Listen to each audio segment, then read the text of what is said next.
Sorry it took so long No, to it's explain. okay. No, it's actually quite fascinating. I didn't know there were so many types of hair loss. So you kind of brushed over the hair loss types. So what are basically the most common kind of treatments? Because I know I've seen Rogaine or Minoxidil. I think that's the same thing, right? Yeah, Rogaine is a branded form of Minoxidil. So yeah, I can discuss those things. So let's just focus on androgenetic alopecia, or like I mentioned, male or female pattern hair loss.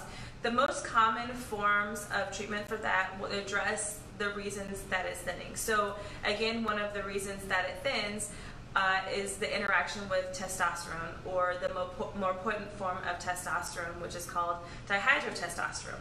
So some of the treatments that we pursue for men in particular are things that block the dihydrotestosterone from being formed, such as Finasteride. That's a pill that you can take to block that interaction. Often, about 88 to 92% of men will have, they will reduce the rate of their hair loss, and they can get regrowth. Some men can get sexual side effects with that, a small percentage. So if that occurs, we can actually formulate that into a topical gel or a foam, and then you don't have to ingest it as a pill, but you can apply it topically onto the scalp. As Ryan mentioned, we also would recommend some form of Minoxidil as well. So Minoxidil comes in different formulations. You can apply it to the scalp.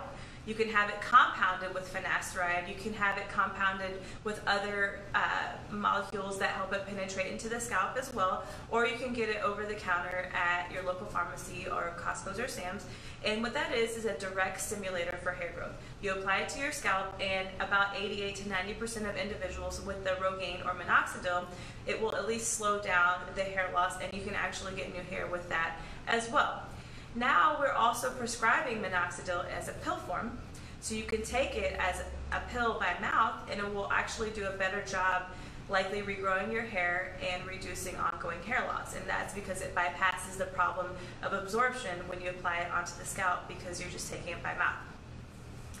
We also recommend sometimes for women Spironolactone. Spironolactone also is a testosterone or androgen blocker. What it does is, like I mentioned, it blocks the testosterone interaction around the hair follicle.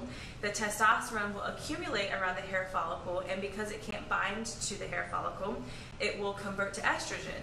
Estrogen promotes the hair cycle, it prolongs the anagen growing phase, and it can help reduce shedding as well. So it's also a good compound or medication to do synergistically with Minoxidil or some other hair regrowth serum to get a better result.